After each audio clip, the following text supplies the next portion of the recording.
ko mi je Dušan pred meseci prinesel, oziroma pred tedni prinesel prvi izvod tele knjige, sem jo tako dal na knjižnični pult in je prišel mimo moj sodelavec in je rekel, Borut Gombač govori. Tako da,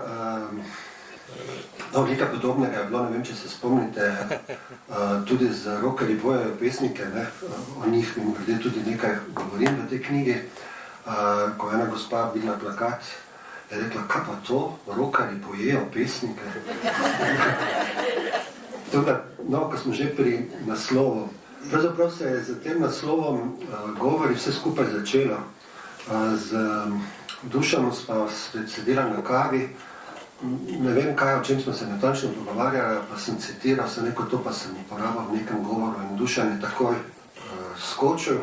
Rekel, govori, to pa je naslov knjige, ki jih boš ti izdal. Meni naslov ni bil všeč, moram priznati najprej, ampak sem se rekel, naj bom bo, ko bom prišel domov, si bom že zmislil nekaj bolj pametnega.